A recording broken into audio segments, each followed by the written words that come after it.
دشمن کی بیٹی سے پیار بھاگ ایک۔ میں گروسری کی شاپنگ کرنے مال گیا تھا۔ ایک تو ویسے بھی مجھے کوئی خاص تجربہ نہیں تھا، بس پاپا کی خوب ڈانٹ پھٹکار سننے کے بعد مجبوراً مجھے گروسری کے لیے آنا پڑا۔ ممی نے اچھی خاصی لمبی چوڑی لسٹ مجھے پکڑائی ہوئی تھی اور اسی کے اکارڈنگ سامان نکال کر ٹرالی میں رکھ رہا تھا۔ ایک دم پیچھے کی طرف سے زوردار کوئی چیز میری ٹانگوں سے ٹکرائی کہ میں کراہ کے رہ گیا۔ بڑے غصے سے میں نے بڑبڑاتے ہوئے گالی دی اور پیچھے پلٹ کر دیکھا۔ سوچ چکا تھا جو بھی ہوگا اسے چھوڑوں گا نہیں۔ پیچھے پلٹ کر دیکھا تو ایک لڑکی تھی اور اس نے ٹرالی میرے ٹانگوں پر ماری تھی۔ میں نے کہا، اے لڑکی، تمہیں نظر نہیں آتا؟ اندھی ہو گئی ہو کیا؟ کہنے لگی، اے مسٹر، چشمے کی ضرورت تمہیں ہے، مجھے نہیں۔ کب سے تمہیں بول رہی ہوں ہٹو یہاں سے، ہٹو یہاں سے، اور ایک تم ہو کہ اسٹیچو بنے کھڑے ہو، بہرے ہو گئے کیا؟ بھگوان نے تمہیں کان نہیں دیے؟ میں نے کہا، اگر بائی چانس مجھے تمہاری یہ سنگڑتی ہوئی آواز نہیں سنائی دی، اس کا مطلب یہ تو نہیں کہ تم میرے پیروں اور ٹانگوں کا کباڑا کر دو۔ کہنے لگی، اس مال میں اتنی زیادہ جگہ نہیں ہے کہ 2 ٹرالی ایک ساتھ چل سکتی ہے۔ میں نے اپنی ٹرالی ذرا سی پیچھے کی تو وہ اپنی ٹرالی کو لے کر برابر میں آ گئی۔ ایک لسٹ اس نے اپنے ہاتھ میں پکڑی ہوئی تھی جسے دیکھ کر وہ سامان نکال کر رکھ رہی تھی۔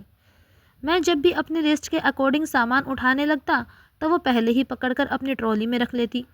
پتہ نہیں کیوں مجھے لگ رہا تھا کہ وہ جان بوجھ کر یہ سب کر رہی ہے۔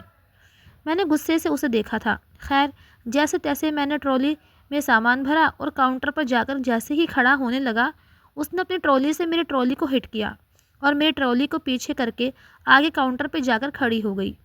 میں اسے کب سے برداشت کر رہا تھا۔ میں نے ٹرالی وہیں چھوڑی اور اس لڑکی کے پاس آ کر کھڑا ہو گیا۔ میں نے کہا، یہ کیا بدتمیزی ہے؟ تو وہ کہنے لگی، کیا بدتمیزی ہے؟ میں نے کیا کیا ہے؟ میں نے کہا کہ میرے آگے زیادہ اوور اسمارٹ بننے کی ضرورت نہیں ہے، تم کب سے مجھے پریشان کر رہی ہو۔ وہ کہنے لگی، زیادہ ہیرو بننے کی کوشش مت کرو، لڑکیوں کو امپریس کرنے کا یہ بہت پرانا طریقہ ہو گیا ہے۔ میں نے کہا، تم جیسیوں کو میں گھاس بھی ڈالنا پسند نہیں کرتا۔ کہنے لگی، چلو چلو پیچھے ہٹو، تمہارے ساتھ بحث کر کے میں اپنا موڈ خراب نہیں کرنا چاہتی۔ چپ کر کے اپنی لائن میں کھڑے ہو گئی۔ خیر، اس لڑکی سے بحث کا نتیجہ یہ نکلا کہ 2-4 ٹرالی اس کے پیچھے لگ چکی تھی۔ کافی دیر بعد میری باری آئی تھی۔ میں بڑے غصے سے سامان لے کر گھر پہنچا تھا، لیکن گھر پہنچتے ہی ایک نئی بحث سننے کو ملی تھی۔ نیل میرے ممی سے بحث کر رہا تھا، کہہ رہا تھا کہ اسی لڑکی سے شادی کرے گا جسے وہ پسند کرتا ہے، اور یہ پچھلے 1 مہینے سے ہو رہا تھا۔ میری ممی کہنے لگی، تمہارے پاپا نے صاف منع کر دیا ہے۔ وہ کہنے لگی، کیوں منع کر دیا ہے؟ مجھے کیا ہے؟ میری ممی کہنے لگی کہ وہ تو تم اچھی طریقے سے جانتے ہو، اس لڑکی کے پاپا کی کبھی بھی تمہارے پاپا سے نہیں بنتی، آپس میں ہمیشہ ان کی لڑائی ہوتی رہتی ہے، دونوں کا ایک ہی بزنس ہے، اور جب بھی کوئی کلائنٹ تمہارے باپ کا کام چھوڑ کر ان کے پاس جاتا ہے تو تمہارے باپ کی اور راجویر صاحب کی لڑائی شروع ہو جاتی ہے، اور تم اسی کی بیٹی سے شادی کرنا چاہتے ہو۔ خیر، راجویر صاحب کو تو میں بھی جانتا تھا اور یہ کوئی نئی بات نہیں تھی۔ ہمیشہ میرے پاپا کی ان کے ساتھ بحث اور لڑائی چلتی رہتی تھی۔ دونوں ہی ایک دوسرے کے جانی دشمن تھے، کیونکہ دونوں کی فیکٹری میں جینس کی پینٹس ہی بنتی تھیں، اور کوئی کلائنٹ اگر میرے پاپا کو آرڈر دینے کے بجائے راجویر صاحب کو دے دیتا تھا تو میرے پاپا یہ سمجھتے تھے کہ راجویر صاحب نے ہی کوئی نہ کوئی غلط فہمی پیدا کی ہے، اور یہی حال ان کا بھی تھا۔ یہ کہنا غلط نہ ہوگا کہ اگر ان دونوں کو پھانسی کا ڈر نہ ہوتا تو وہ ایک دوسرے کا سر کاٹ دیتے۔ میرے بھائی کو بھی اسی کی بیٹی پسند آنی تھی۔ میں نے آئی برو چڑھایا اور صوفے پر جا کر بیٹھ گیا۔ ملازم سارا سامان کچن میں لے جا کر رکھ رہا تھا۔ میری ممی کہنے لگی، تم اپنی اس بات سے باز آ جاؤ تو بہتر ہے۔ تم جانتے ہو کہ تمہارا باپ اس شخص کا نام بھی سننا نہیں چاہتا، اور تمہیں کیا لگتا ہے کہ ہم رشتہ لے کر جائیں گے تو کیا وہ ہمارا سواگت کریں گے یا پھر ہمارے سامنے پنگھل جائیں گے؟ ایسا کچھ نہیں ہوگا، وہ بھی ہمیں دھکے دے کر باہر نکالیں گے اور انسلٹ الگ سہنی پڑے گی۔ میری ممی نے نیل کو سمجھانے کی کوشش کی، لیکن وہ کچھ سمجھنے کو تیار ہی نہیں تھا۔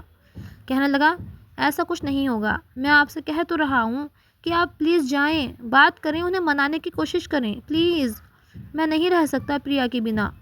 میری ممی مجھ سے کہنے لگی، تم ہی سمجھاؤ اپنے بھائی کو، اس کا دماغ خراب ہو گیا ہے۔ میں اور نیل جڑوا بھائی تھے، لیکن ہماری شکلیں الگ الگ تھیں۔ اس وقت اس کی بکھری حالت دیکھ کر مجھے کچھ اس پر ترس بھی آ رہا تھا۔ بیچارہ پچھلے 2 سال سے اسی لڑکی سے محبت کر رہا تھا، لیکن جب بات رشتے تک پہنچی تو پتہ چلا کہ وہ میرے پاپا کے دشمن کی بیٹی ہے۔ میری ممی اٹھ کر کچن میں چلی گئیں۔ میں جا کر نیل کے ساتھ بیٹھ گیا، جو کہ کافی پریشان لگ رہا تھا۔ میں نے اس کے کندھے پر اپنا ہاتھ رکھا اور کہا، کیوں پریشان ہو یار؟ کہنے لگا، تو کیا کروں، انہوں نے تو پریا کو اپنی ایگو کا مسئلہ بنا رکھا ہے۔ میں نے کہا، کچھ انہوں نے بنا رکھا ہے اور کچھ تم نے۔ ارے یار، تمہیں کوئی اور لڑکی نہیں ملی تھی کیا محبت کرنے کے لیے؟ کہنے لگا، مجھے کیا پتہ تھا، اب محبت سوچ کر تو نہیں ہوتی کہ دشمن کی بیٹی سے نہیں کر سکتے۔ میں نے کہا، دیکھو، یہ محبت کی فلسفی آج تک مجھے تو سمجھ نہیں آئی۔ پتہ نہیں تم لوگ ایک لڑکی سے محبت کیسے کر لیتے ہو۔ ارے کسی کی آنکھیں خوبصورت ہوتی ہیں، کسی کے بال لمبے ہوتے ہیں، کسی کی چال خوبصورت ہوتی ہے، اور ایسے سارے خوبیاں ایک لڑکی میں تو نہیں ہوتی۔ میری بات سن کر اس نے مجھے غصے سے دیکھا۔ کہنے لگا، میں تمہاری طرح لڑکیوں سے فلرٹ نہیں کرتا۔ میں نے کہا، تو کر لو، کیا فرق پڑتا ہے؟ ارے ایک کا روگ دل میں لگانے سے بہتر ہے کہ کئی لڑکیوں سے محبت کرو، دل کی حسرتیں پوری کرو، اور پھر چھٹی، اور آخر میں ماں باپ کی پسند سے شادی کر لو، وہ بھی خوش اور ہم بھی خوش۔ وہ کہنے لگا، ایسی حرکتیں تم ہی کرو تو بہتر ہے۔ وہ یہ کہہ کر میرے پاس سے اٹھ کر چلا گیا۔ میں ایسا ہی تھا، میرے بیک وقت کئی لڑکیوں سے دوستی تھی اور سوچا یہی تھا کہ شادی اپنی ممی کی پسند سے ہی کروں گا، لیکن مسئلہ فی الحال نیل کا تھا کہ اسے دشمن کی بیٹی سے محبت ہو گئی تھی۔ خیر، میں اس کے معاملے میں کچھ بھی کر نہیں سکتا تھا، کیونکہ میں جانتا تھا میرا باپ کبھی نہیں مانے گا، اور اگر مان بھی گئے تو راجویر صاحب کبھی نہیں مانیں گے۔ شام کو مجھے پھر ایک لڑکی سے ملنے جانا تھا جس سے میری پچھلے 2 مہینے سے فون پر بات ہو رہی تھی، اور اب بات ملاقات تک پہنچ چکی تھی۔ اس لیے میں اپنے کمرے میں گیا، جینس کی پینٹ پہنی، ایک برانڈ کی خوبصورت سی شرٹ پہنی، بال بنائے اور تیار شیار ہو کر میں گھر سے نکل چکا تھا۔ جب میں ریسٹورنٹ میں پہنچا تو وہ لڑکی پہلے سے موجود تھی۔ ہماری تصویر کا تبادلہ تو بہت پہلے ہو چکا تھا، لیکن ملاقات پہلی بار ہو رہی تھی۔ خیر، وہ لڑکی کافی نروس اور کنفیوز لگ رہی تھی، لیکن میں تو پرانا کھلاڑی تھا۔ میں اس کے سامنے والی کرسی پر بیٹھ گیا۔ وہ بے حد گھبرائی ہوئی تھی، بار بار پورے ریسٹورنٹ کی طرف نظر گھما کر دیکھ رہی تھی۔ میں نے کہا، کیا بات ہے، کیوں پریشان ہو؟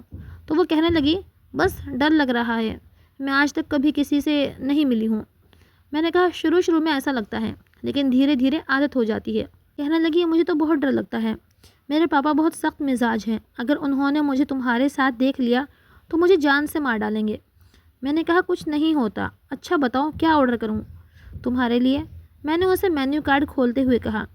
بہرحال وہ بہت پریشان تھی۔ میں نے خود ہی آرڈر کر دیا، لیکن ابھی آرڈر آیا بھی نہیں تھا جب ریسٹورنٹ کا دروازہ کھلا اور وہی افلاطون قسم کی لڑکی غصے سے اندر داخل ہوئی جو مجھے مال میں ملی تھی۔ میں اسے پہچان چکا تھا کیونکہ ابھی دوپہر میں ہی تو میری اس سے ملاقات ہوئی تھی۔ حیرت مجھے یہ ہوئی کہ وہ سیدھا میرے ٹیبل کی طرف آ رہی تھی۔ میں اسے دیکھ کر ہی کھڑا ہو گیا، لیکن وہ میرے سامنے بیٹھی لڑکی کو کہنے لگی کہ تمہیں شرم نہیں آتی؟ اس فلرٹی لڑکے کے باتوں میں آ کر تم اپنے باپ کی عزت داؤں پر لگا رہی ہو۔ اس کمینے کا تو یہی کام ہے، لڑکیوں کو پھنسانا۔ میں نے کہا، او ہیلو، دماغ تو ٹھیک ہے تمہارا؟ تم ہوتی کون ہو میرے بارے میں ایسی بات کرنے والی؟ وہ کہنے لگی، میں اپنے ساتھ ثبوت بھی لے کر آئی ہوں۔ پھر اس نے ایک لڑکی کو پکارا جو ریسٹورنٹ میں انٹر ہوئی، اور وہ میری پرانی گرل فرینڈ تھی۔ اسے دیکھ کر میں بری طرح گھبرا گیا تھا۔ جیسے ہی وہ لڑکی آئی، میں ہاتھ سے اپنا چہرہ چھپانے لگا۔ میری پرانی گرل فرینڈ سیما پائل سے کہنے لگی، یہ تو یگ کی پرانی عادت ہے، یہ لڑکیوں سے فلرٹ کرتا ہے۔ وہ تو اچھا ہوا میری ملاقات شنایا سے ہو گئی، اور اسی نے مجھے بتایا کہ تم اسی سے محبت کرتی ہو۔ اس کو تصویر تک دکھا دی، اور میں نہیں چاہتی تھی کہ تم اس دھوکے باز کی باتوں میں آؤ۔ یہ ہر 3 مہینے بعد گرل فرینڈ بدلتا ہے۔ یہ سن کر میں بڑا پریشان ہو گیا تھا، کیونکہ تینوں لڑکیاں مجھ پر چڑھ گئیں اور وہاں پر موجود لڑکے مجھ پر ہنسنے لگے۔ مجھے نہیں پتا تھا کہ میری یوں بھی رسوائی ہو سکتی ہے، وہ بھی اس لڑکی کی وجہ سے جس کا نام شنایا تھا۔ میرے دونوں گرل فرینڈ نے مجھے سب کے سامنے مارنا شروع کر دیا۔ مشکل سے میں اپنا آپ بچا کر بھاگنے لگا تو وہاں نوجوانوں نے مجھے گھیر لیا اور مجھے برا بھلا کہنے لگے کہ تمہیں شرم نہیں آتی لڑکیوں کے ساتھ اس طرح کے کام کرتے ہوئے۔ میں وہاں پر اپنی کوئی صفائی پیش نہیں کر سکتا تھا، اور لڑکوں کو تو ایسے ہی موقع کا انتظار رہتا ہے۔ خیر، میری اچھی خاصی ٹھکائی ہو چکی تھی، میرا تماشا بن کے رہ گیا تھا، اور وہ لڑکی ہنس رہی تھی۔ میرا جی چاہ رہا تھا کہ اس لڑکی کا گلا دبا دوں، اسے جان سے مار ڈالوں۔ جب میں گھر پہنچا تو میری شکل کا نقشہ بگڑا ہوا تھا۔ میری ماں کہنے لگی کہ تمہیں کیا ہوا ہے؟ میں نے کہا کچھ نہیں ہوا، لڑائی ہو گئی تھی لڑکوں کے ساتھ۔ میرا گریبان پھٹا ہوا تھا، شرٹ کے بٹن ٹوٹے ہوئے تھے اور چہرے پر بھی نیل کا نشان تھا۔ باقی رائٹ سائڈ کا پورا گال سوجا ہوا تھا۔ ماں اپنا سر پکڑ کر بیٹھ گئی اور کہنے لگی تم دونوں بھائیوں نے میری زندگی خراب کر کے رکھ دی ہے۔ ایک کا عشق کا بخار نہیں اترتا اور تم لڑ جھگڑ کے آ جاتے ہو۔ میں نے کہا ممی اس وقت مجھے کچھ مت کہیں، میرا ایسے ہی میٹر بڑا شور چل رہا ہے۔ یہ کہہ کر میں اپنے کمرے میں آ گیا۔ کچھ دیر بعد میرے پاپا اور نیل کی بحث کی آواز آنے لگی۔ وہ کہنے لگے پاپا اگر آپ پریا کا رشتہ نہیں لے کر گئے تو میں خودکشی کر لوں گا۔ اس وقت وہ کافی درد میں تھا۔ میں اپنی تکلیف کو بھول بھال کر باہر نکل آیا۔ میرے پاپا سے وہ کافی بار تھپڑ کھا چکا تھا۔ اس بار شاید وہ اور زیادہ کچھ کر دیتے۔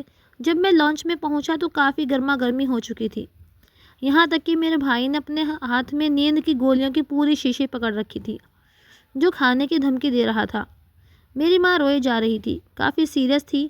میں اس کے پاس جانے لگا تو کہنے لگا میرے قریب مت آنا۔ میں نے کہا تم کیا پاگل ہو گئے ہو؟ ایک لڑکی کی خاطر یہ سب کرو گے؟ کہنے لگا ہاں میں پاگل ہو گیا ہوں۔ بتائیے ڈیڈ، آپ پریا کا رشتہ لے کر جائیں گے یا پھر میں زہر کھا لوں؟ میرے پاپا کہنے لگے ٹھیک ہے میں چلا جاتا ہوں، لیکن میں جانتا ہوں راجویر کبھی بھی اپنی بیٹی کا رشتہ نہیں دے گا۔ وہ کہنے لگا وہ مان جائیں گے، مجھے وشواس ہے پریا انہیں بتا چکی ہوگی۔ میرے پاپا کہنے لگے اس کا مطلب تم دونوں کی ملی جلی بھگت ہے۔ وہ کافی ناخوش تھے لیکن اولاد کے ہاتھوں مجبور ہو چکے تھے، اس لیے انہوں نے ہتھیار پھینک دیے۔ اگلے 2 دن بعد ہمیں پریا کے گھر جانا تھا اور میری ممی مجھے بھی چلنے کے لیے کہہ چکی تھیں۔ ابھی تک نیل کا نشان میرے چہرے پر تھا۔ میں نے کہا میں وہاں کیا کروں گا؟ میرا وہاں کیا کام ہے؟ رشتہ آپ نے نیل کا لینے جانا ہے اور یہ کام صرف ماں باپ کا ہوتا ہے۔ میری ممی کہنے لگی نیل یہ چاہتا ہے کہ تم جاؤ۔ میں نے کہا میں نہیں جا رہا، میری شکل دیکھی ہے آپ نے؟ اس شکل کے ساتھ جاؤں گا تو میری کافی انسلٹ ہو جائے گی۔ میری آپ جائیں۔ جیسے ہی میری ممی باہر گئی تو نیل وہاں آ گیا، مجھ سے کہنے لگا تم کس بات کے بھائی ہو؟ کبھی بھی تم نے میرا ساتھ دیا ہے؟ میں نے کہا تو کیا کروں؟ تمہاری خاطر زہر کھا لوں یا جا کر تمہارے سسر کے پیروں پر گر جاؤں؟ ممی اور پاپا جا تو رہے ہیں اور تم پریا سے بھی کچھ نہ کچھ ڈرامہ کروا چکے ہوں گے۔ چپ رہو۔ میری بات سن کر وہ کہنے لگا مجھے ڈیڈ کی کسی بات پر یقین نہیں ہے، وہ وہاں جا کر ضرور کوئی فساد کھڑا کر دیں گے، لڑیں گے، جھگڑا کریں گے اور واپس آ جائیں گے، میرا رشتہ نہیں کریں گے، اس لیے تو جا۔ میں نے کہا تو میں کیا کر لوں گا؟ کہنے لگا تم ڈیڈ پر نظر رکھو گے۔ میں نے کہا میں اس بگڑے ہوئے چہرے کے ساتھ جاتا اچھا لگوں گا؟ نیل کہنے لگا تو کیا ہوا؟ کون سا تمہارے رشتے کی بات چل رہی ہے؟ چلے جاؤ، کچھ نہیں ہوتا۔ نہ چاہتے ہوئے بھی مجھے مجبوراً نیل کی وجہ سے جانا پڑا۔ ہم لوگ جب راجویر صاحب کے گھر گئے تو ان کے ماتھے پر بھی بل تھے، لیکن شاید پریا بھی انہیں ٹھیک ٹھاک دھمکیاں دے چکی تھی، اس لیے میرے ممی پاپا کو اور مجھے ڈرائنگ روم میں بٹھایا گیا جہاں راجویر صاحب پہلے سے غصے سے بھرے بیٹھے تھے، ماتھے پر بل تھے اور ان کی بیوی بھی گھبرائی ہوئی تھی۔ ہم لوگ جا کر صوفے پر بیٹھ گئے۔ راجویر صاحب کہنے لگے کہ میری بیٹی نے مجھے مجبور کر دیا، جو میں تمہیں برداشت کر رہا ہوں، ورنہ میں کبھی اس بارے میں بات نہیں کرتا۔ میری ممی نے میرے پاپا کا ہاتھ پکڑ کر دبایا تھا، شاید معاملے کو ٹھنڈا رکھنا چاہتی تھیں۔ میرے پاپا کے ماتھے پر بھی بل پڑے تھے، وہ ٹانگ پر ٹانگ رکھ کر بیٹھ گئے، کہنے لگے تو میں بھی یہاں خوشی سے نہیں آیا، مجھے بھی اس کمینے نے مجبور کیا ہے۔ یہ کہہ کر اپنا رخ بدلا تھا۔ میری ممی نے میرے پاپا کے بازو پر ہلکی سی کوہنی ماری اور چپ رہنے کا اشارہ کیا۔ دونوں ہی عورتیں اپنے پتیوں کو ٹھنڈا رکھنے کی کوشش کر رہی تھیں۔ کچھ ہی دیر بعد ملازمہ آئی اور سامنے رکھے ٹیبل پر جوس وغیرہ رکھ کر چلی گئی۔ پریا کی ممی ہمارے سامنے جوس پیش کرنے لگی۔ میں نے بھی ٹھنڈا گلاس کا جوس پکڑا اور گھونٹ گھونٹ پینے لگا۔ میری ممی کہنے لگی آپ پریا کو بلائیں، ہم اس سے ملنا چاہتے ہیں۔ شاید وہ معاملے کو آگے بڑھانا چاہتی تھیں۔ اس کی ممی نے اس ملازمہ سے کہا کہ جاؤ پریا کو لے آؤ۔ وہ ملازمہ مسکراتی ہوئی کمرے سے باہر نکل گئی۔ میرا جوس ابھی ختم بھی نہیں ہوا تھا جب میں نے ڈرائنگ روم میں 2 لڑکیوں کو آتے ہوئے دیکھا۔ ایک لڑکی نے دوسری لڑکی کا ہاتھ پکڑا ہوا تھا، دوسرے نے سر پہ دوپٹہ لے رکھا تھا، لیکن جو سامنے لڑکی تھی اسے دیکھ کر مجھے بری طرح دھچکا لگا تھا، کیونکہ وہ شنایا تھی، وہی مال والی لڑکی جس کی وجہ سے 2-3 دن پہلے میری دونوں گرل فرینڈ کے ہاتھ میری انسلٹ کے ساتھ ساتھ ٹھکائی بھی ہوئی تھی۔ مجھے دیکھ کر وہ بھی آنکھیں پھاڑے دیکھے جا رہی تھی۔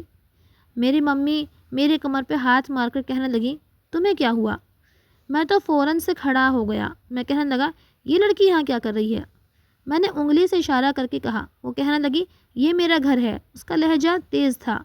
یہ دیکھ کر اس کے برابر میں کھڑی پریا بھی حیران تھی، جو اس کا ہاتھ پکڑ کر دبانے لگی۔ کہنے لگی کیا ہوا ہے تمہیں؟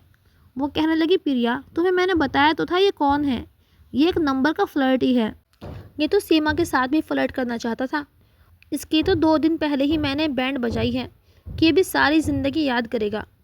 یہ جو اس کے چہرے پہ تمہیں نیلے نیلے نشان نظر آ رہے ہیں نا، یہ میری وجہ سے ہیں۔ ریسٹورنٹ میں اس کی ایسی دھلائی کروائی کہ مت پوچھو، اس نے تو سب کے سامنے میری پول کھول کے رکھ دی تھی۔ میں نے کہا کہ تم شکر مناؤ کہ میرے ہاتھوں تم بچ گئیں، لیکن یاد رکھنا میں تمہیں چھوڑوں گا نہیں۔ میں نے آج تک کبھی کسی کا ادھار نہیں رکھا، اور تمہیں تو میں سود سمیت لوٹاؤں گا۔ دیکھنا تمہارا کرتا کیا ہوں میں، قیمہ بنا کے رکھ دوں گا۔ میرا یہ کہنا تھا کہ راجویر صاحب پہلے ہی غصے سے تپے بیٹھے تھے، فوراً سے کھڑے ہو گئے۔ کہنے لگے یہ لڑکے زبان سنبھال کے بات کرو، خبردار جو میری بیٹی کے لیے ایسے شبد استعمال کیے۔ میں نے کہا آپ کی بیٹی نے کیا کیا ہے؟ یہ کون ہوتی ہے میرے معاملات میں دخل دینے والی؟ اور اسے تو میں کسی قیمت پر نہیں چھوڑوں گا۔ وہ کہنے لگی تمہاری کرتوت ہی ایسی ہے، مجھے اگر دوبارہ بھی موقع ملا تو میں یہی سب کروں گی۔ تم لڑکیوں کو دھوکہ نہیں دے سکتے۔ میں نے کہا اپنی زبان بند کرو۔ میری ماں نے میرا ہاتھ پکڑا، مجھے زبردستی بیٹھانے کی کوشش کرنے لگیں۔ راجویر صاحب کہنے لگے مجھے پتا تھا کہ مینک کی اولاد ایسی ہی نکل سکتی ہے۔ جوانی میں اس نے بھی یہی کچھ کیا تھا، کئی لڑکیوں سے اس کے تعلقات تھے۔ وہ تو شکر ہے کہ میں ہی تھا جو اس کی کالی کرتوت پر پردہ ڈالے رکھا۔ یہ سن کر میرے پاپا تو غصے سے کھڑے ہو گئے۔ کہنے لگے تمہارے بھی بہت سارے راز ہیں جو میں نے اگر یہاں تمہاری بیوی کے سامنے کہہ دیے اور تمہاری بیٹیوں کے سامنے تمہاری اصل چہرہ دکھا دیا تو تم منہ چھپاتے پھرو گے۔ تم دبئی میں جا کر کیا کچھ کرتے رہے سارے کٹھے چٹھے کھول کے رکھ دوں گا۔ راجویر صاحب 2 قدم آگے بڑھے، میرے پاپا کے مقابلے میں آ کے کھڑے ہو گئے۔ کہنے لگے کیا کھولو گے تم؟ دیکھو اپنی زبان سنبھال کر بات کرو ورنہ میں تمہیں۔ یہ کہنا تھا کہ شنایا فوراً سے وہاں پہنچ گئی۔ کہنے لگی پاپا آپ پیچھے ہو جائیں، یہ اپنے باپ کا بیٹا ہے۔ یہ کہنا تھا کہ پریا اس کے پاس آ گئی۔ کہنے لگی شنایا تم واپس جاؤ، جاؤ اپنے کمرے میں۔ کہنے لگی میں کیوں جاؤں؟ تمہیں کتنی بار منع کیا تھا کہ ان لوگوں سے دور رہو، مجھے یہ لوگ ویسے بھی خاندانی نہیں لگتے، لیکن نہیں، تمہیں تو نیل کے عشق کا بخار چڑھا ہوا تھا۔ دیکھو ابھی بھی سنبھل جاؤ، نہیں تو ساری زندگی روتے ہوئے گزرے گی۔ جیسا یہ ہے ویسا اس کا بڑا بھائی بھی ہوگا، تمہارے ساتھ ڈرامہ رچا رہا ہے۔ مجھے تو لگتا ہے کہ پاپا کو بزنس میں شکست دینے کا یہ نیا طریقہ نکالا ہے باپ بیٹے نے۔ یہ سن کر تو مجھے آگ لگ گئی۔ میں نے کہا اوہ ہلو، تمہارے خاندان کو بھی بہت اچھے طریقے سے جانتا ہوں میں، بننے کی ضرورت نہیں ہے۔ میں نے کہا پاپا جو لڑکیاں میرے ساتھ افیئر چلاتی ہیں، آپ بتائیں کیا وہ لڑکیاں اچھی ہو سکتی ہیں؟ اور ان کی صاحبزادی ایسی لڑکیوں کے ساتھ اٹھتی بیٹھتی ہے، اس کا کیریکٹر کتنا اچھا ہو سکتا ہے میں اچھے طریقے سے جانتا ہوں۔ لڑکوں کو بدنام کرنے کا نیا طریقہ نکالا ہے ان لڑکیوں نے۔ پہلے تو خود پکے ہوئے پھل کی طرح گود میں بیٹھ جاتی ہیں اور پھر شریف ہونے کا ناٹک کرتی ہیں اور پبلک پوائنٹ پر تماشا لگاتی ہیں۔ میں نے بھی کوئی کسر نہیں چھوڑی تھی۔ راجویر صاحب نے شنایا کو گھور کر دیکھا تو وہ چپ ہو گئی۔ پھر پریا اپنے پاپا سے کہنے لگی پاپا آپ ان دونوں کی باتوں پر دھیان مت دیں۔ وہ کہنے لگے جو دن تم نے مجھے دکھایا ہے نا، میں سوچ بھی نہیں سکتا تھا کہ تم کبھی ایسا بھی کرو گی۔ خیر اب میں رشتے کی بات بہت سوچ سمجھ کر کروں گا کہ مجھے مینک کے بیٹے کے ساتھ کرنی ہے یا مجھے کسی اور کا انتظام کرنا ہے۔ یہ کہہ کر وہ ڈرائنگ روم سے جا چکے تھے اور میرے پاپا بھی ہمیں کہنے لگے کہ چلو یہاں سے، جتنی رسوائی ہونی تھی ہو چکی۔ لیکن میری ممی بار بار انہیں کہہ رہی تھی کہ نیل کے بارے میں سوچیں۔ وہ کہنے لگے میں کیوں سوچوں اس کے بارے میں؟ اس نے سوچا ہے میرے بارے میں یا میری عزت کے بارے میں؟ یہ کم تھا کیا؟ تمہارے دوسرے بیٹے نے بھی میرا مقابلہ کرنے میں کوئی کسر نہیں چھوڑی، لڑکیوں سے سرے بازار پٹ کر آیا ہے۔ جب ہم گھر پہنچے تو تب تک نیل تک ساری خبر پہلے ہی پہنچ چکی تھی۔ وہ بہت غصے میں تھا، مجھے کھا جانے والی نظروں سے دیکھ رہا تھا۔ کہنے لگا تمہیں میں نے کس لیے بھیجا تھا؟ اس لیے کہ تم وہاں پر فساد کر دو۔ ڈیڈ نے پہلے کم کیا کیا میرے ساتھ؟ جو رہی صحیح کسر تم پوری کر رہے ہو۔ میں نے کہا میں نے کیا ہے؟ یہ جو تمہاری پریا کی بہن ہے نا، ایک نمبر کی پہنچی ہوئی لڑکی ہے۔ نیل کہنے لگا تم کتنے پوتر ہو وہ بھی میں اچھے طریقے سے جانتا ہوں، تمہارے سارے راز مجھے پتہ ہیں، ڈیڈ کے سامنے میرا منہ مت کھلواؤ۔ میں نے کہا کہ ہاں تو کیا ہوا؟ اب تمہاری طرح یہ ایک لڑکی سے عشق کر کے اپنے باپ کو ان کے دشمن کے سامنے ذلیل تو نہیں کروایا نا؟ ٹھیک ہے کرتا ہوں کافی ساری لڑکیوں سے بات، میں کون سا انوکھا کام کر رہا ہوں؟ لیکن شادی اپنے باپ کی مرضی سے ہی کروں گا، تمہاری طرح ایک لڑکی کے لیے تماشا نہیں لگاؤں گا، اپنے باپ کو دشمن کے سامنے جھکنے پر مجبور نہیں کروں گا۔ میں نے اپنی بات کو کور کرنے کی کوشش کی تھی کہ شاید اس طرح کے جذباتی جملے سن کر میرے پاپا مجھ پر کچھ گرو کریں، لیکن وہ بھی میرا باپ تھا۔ کہنے لگے، تم لوگوں نے جو ذلالت مجھے دکھانی تھی نا، وہ دکھا دی، اب تم دونوں منہ بند رکھو اپنا۔ نیل کہنے لگا، لیکن اگر آپ لوگوں نے عزت سے ہماری شادی نہیں کی تو میں اور پریا بھاگ کر کورٹ میرج کر لیں گے، میں آپ کو صاف بتا چکا ہوں۔ یہ کہہ کر وہ اپنے کمرے میں چلا گیا۔ میرا باپ اپنا سر پکڑ کے بیٹھ گئے کہ اب یہ ذلالت بھی دیکھنی باقی ہے۔ شاید ایسے ہی کوئی دھمکی پریا نے بھی اپنے گھر والوں کو دی تھی کہ راجویر صاحب کا خود سے ہی فون آ گیا۔ کہنے لگے کہ تم اپنے دونوں بیٹوں کے ساتھ میرے گھر پر آؤ، میں اپنی شرط پر ہی تمہیں رشتہ دوں گا، اور میرا خیال سے تمہیں انکار بھی نہیں ہوگا۔ ہمیں پھر سے نیل سمیت ان کے گھر پہ جانا پڑا۔ اس وقت سبھی اپنی اپنی جگہ پر چپ چاپ بیٹھے تھے، اور مجھے بھی نیل اپنے ساتھ لے کر بیٹھا تھا، اور میرا ہاتھ پوری مضبوطی سے اس نے پکڑ رکھا تھا کہ اپنا منہ بند رکھنا۔ سامنے پریا اور شنایا اپنی ممی کے ساتھ بیٹھی ہوئی تھی اور اپنے پاپا کی وجہ سے چپ تھی، لیکن اس کی آنکھوں میں میرے لیے نفرت بھری ہوئی تھی، اور میرے اندر بھی کچھ ایسے ہی جذبے تھے۔ جب راجویر صاحب نے کہا کہ میں پریا کا رشتہ اسی شرط پہ نیل کے ساتھ کروں گا جب شنایا کا رشتہ تم اپنے دوسرے بیٹے یگ کے ساتھ کرو گے، یہ سن کر میں تو اپنی جگہ سے اچھل کے رہ گیا۔ یہی حال شنایا کا بھی تھا۔ آگے کی کہانی جاننے کے لیے چینل کو سبسکرائب کیجیے۔